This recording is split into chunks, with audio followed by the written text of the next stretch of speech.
Welcome to the Dragon's Library, your source for games, movies, shows, and more.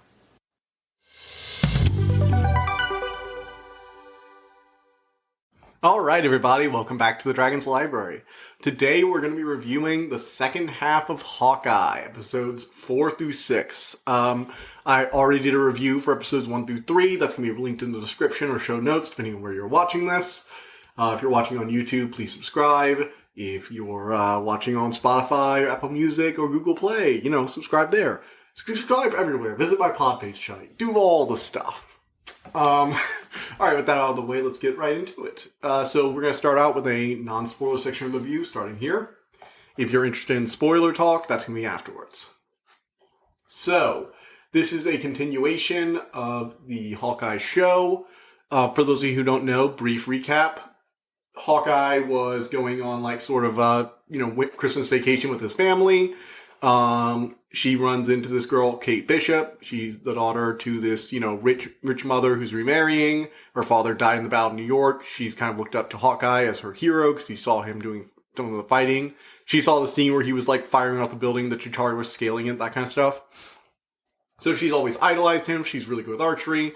And they both get caught up when an armed robbery of a black market auction selling Hawkeye's Ronin suit recovered from the Avengers base falls into Kate's hands because it was at one of the galas her mother was going to.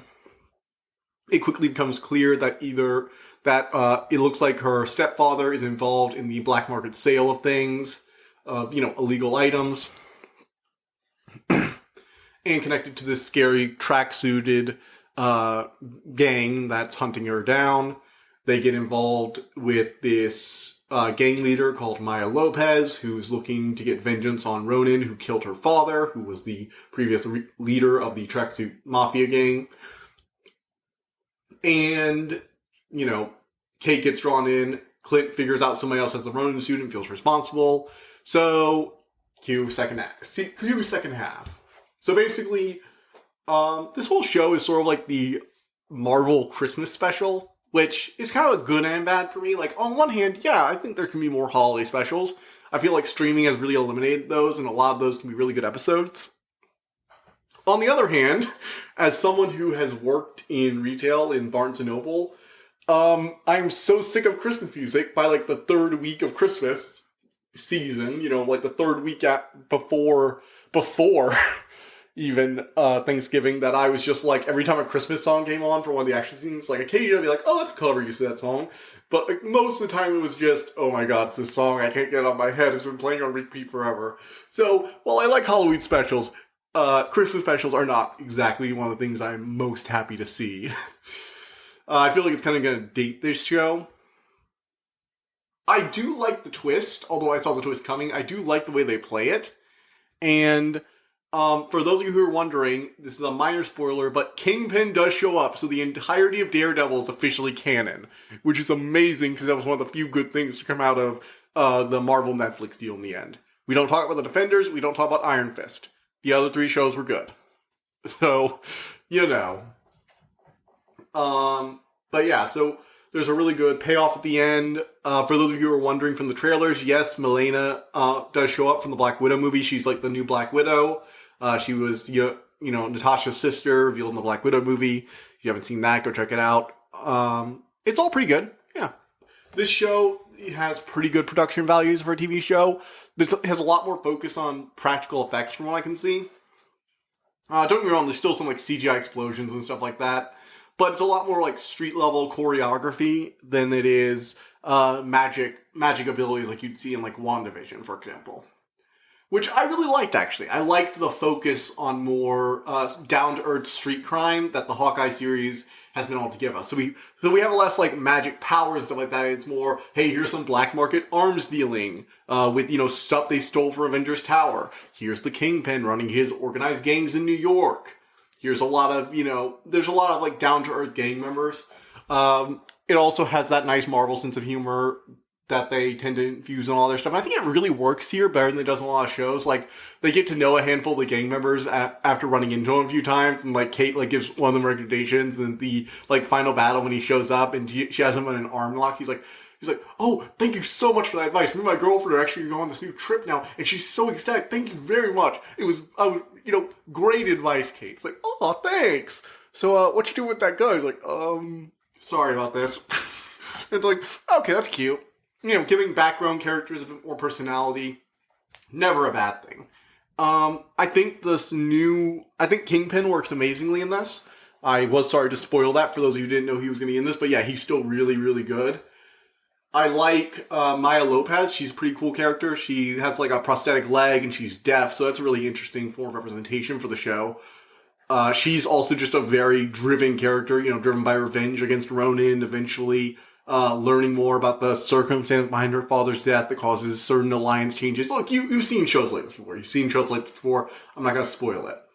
All in all, I wouldn't say this is anything amazing like WandaVision or really, really cool like Loki that gets into like some cool time travel stuff. Well, Hawkeye is a really good series for those looking for a more grounded, down-to-earth, street-level superhero.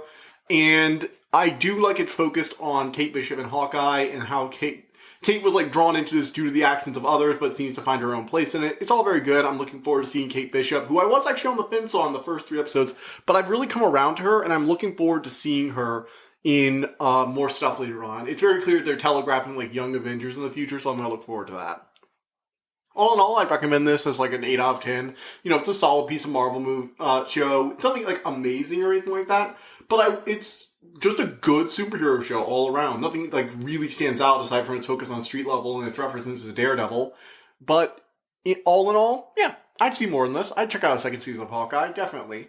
The only major problem I have with it is that I feel like its attachment to being like a sort of like a Christmas special is going to kind of date it for other times that I've watching. But if you want to watch something Marvel-related during Christmas, this is probably a pretty good watch for future years. I imagine a lot of people are going to come back to this as like this Marvel Christmas special. So yeah, 8 out of 10, would recommend. All right, moving on. We're going to be talking about spoilers now.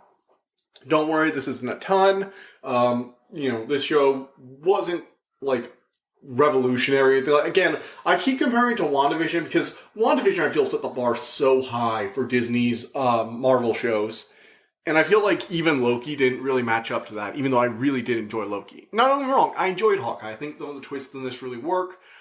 It just wasn't my favorite kind of thing. I'm more of a fantasy and super sci-fi kind of person. So a lot of the more down-to-earth elements weren't as, engaging for me personally. But yeah. So what happens is after, doing their investigations, they think that the stepfather, what's his name? Jack, is behind some of the, the shady dealings, like, that they think he's, been going to the black market, stuff like that. Turns out, though, it's not him. They have this whole scene where they, like, get the cops to arrest him, and it's like, ooh, it's like, don't worry, honey. It's like, the mom's like, I should have trusted you, sweetie. I did some looking up, and I found all this stuff, and I've called the cops, don't worry, we're taking care of it, I should have believed you. She's like crying. The stepdad's like, don't worry, honey, I'll be out of here soon. And he seems like genuinely like happy. It's like, don't worry, this is clearly a mix up. They're going to see that I'm innocent. It's all going to be back. And it seems almost sinister until he gets cleared. Because turns out he wasn't working with all these people. The mom was. The mom is the one working with Kingpin. Apparently Kate Bishop's father, after he died, the mom was hit by this revelation that she owed a bunch of money to Kingpin, so she's married to work for him. But she's actually been trying to get out of it, and as a result, Kingpin wants her dead now, which is where all this weird stuff has started coming in. It turns out the dad was completely innocent. Like the, sort of suspicious stepfather who was always super happy and chill was actually just a really happy and nice stepfather who wanted to be a good dad, for the daughter of, his, new love who, she lost her dad at such a young age and she's never been able to fit anywhere. I'm going to try to be a super upbeat dad for her. It's like, yeah, he apparently wants to try to be like a really nice person. Which I like. I like they're not like demonizing step-parents as much in media. I feel like that was kind of like a recurring trope for a while where if there was a step-parent in media, they were always horrible. Recent years have really done a lot to smooth that over. It's actually really funny too.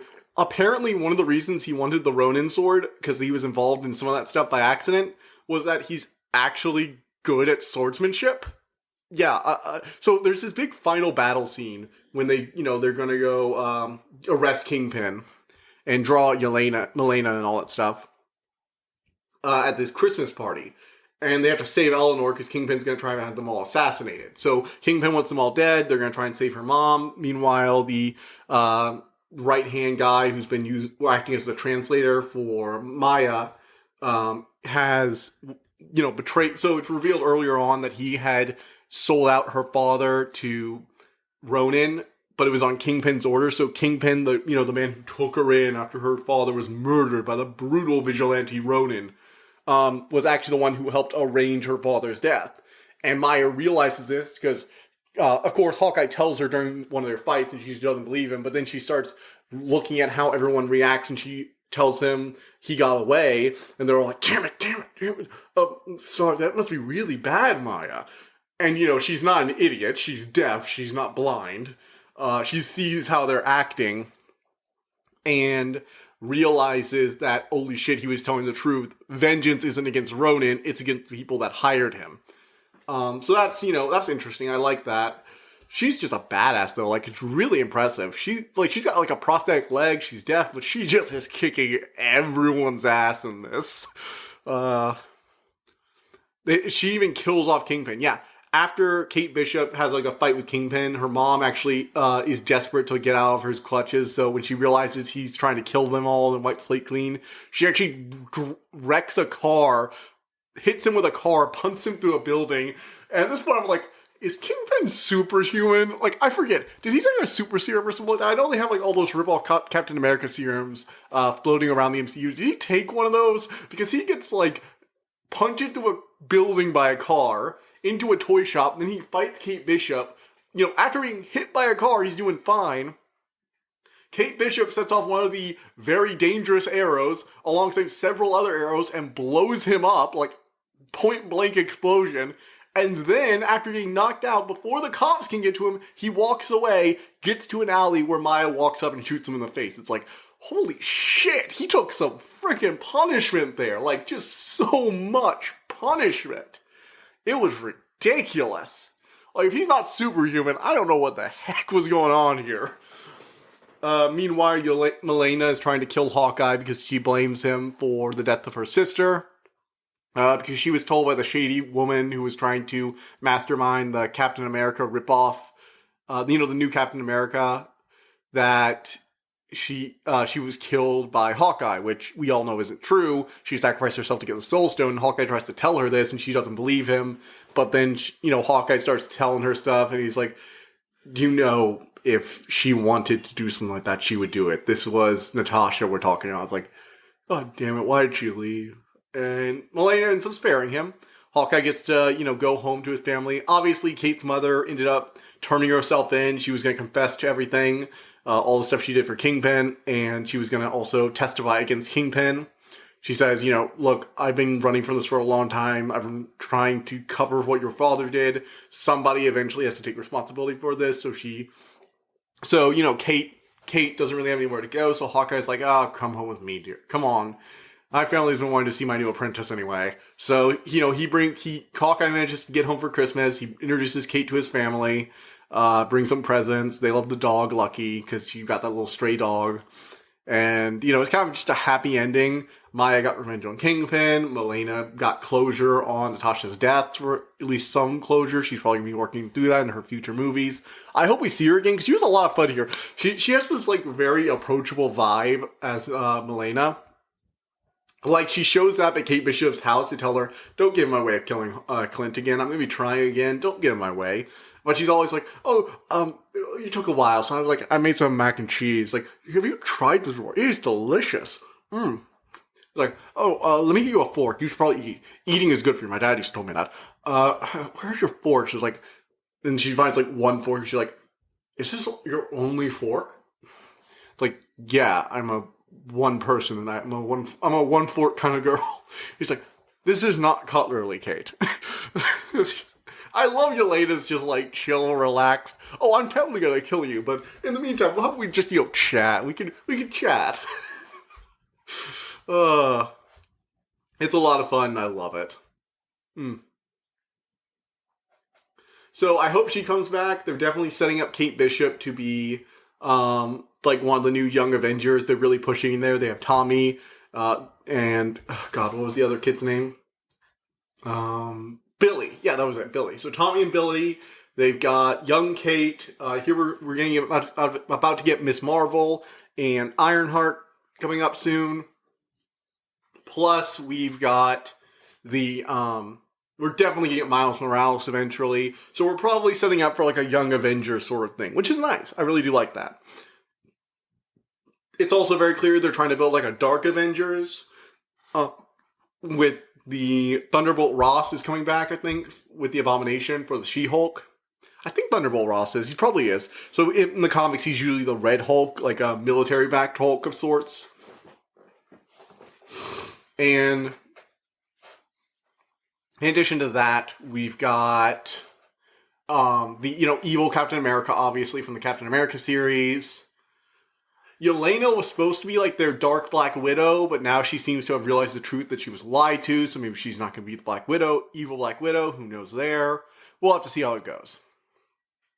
All in all, I'm looking forward to the future of Marvel stuff. This sets up a few things, but it's mostly focused on being its own self-contained story, and I do appreciate that. It was a nice break from a lot of the cosmic stuff we've been getting recently. A nice down-to-earth, set in New York City, dealing more with gangs and people with just basic guns instead of superpowers.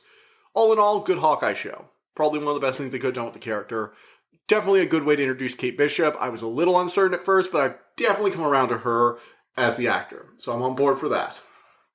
I don't really think I have anything else to say. This is a pretty open and dry thing. It's not like the Loki series where there's like a massive twist halfway through. I saw most of it coming, I think. The dad being really uptight and was like, but we already know the mom's involved. So I guess it's the mom. That's going to be the twist. The mom's going to be the actual one involved. And I called it, obviously, but I've watched way too much stuff, so I can see plot twists coming. I can see the future of not bad writing, but predictable writing. And most writing is like that, I feel. I still wait for those twists that will actually blow me out of the water. I was a little surprised when Yelena showed up, although the second there was some other person fighting Clint on the roof, I was like, there's Yelena. All in all, that's about it. Yeah.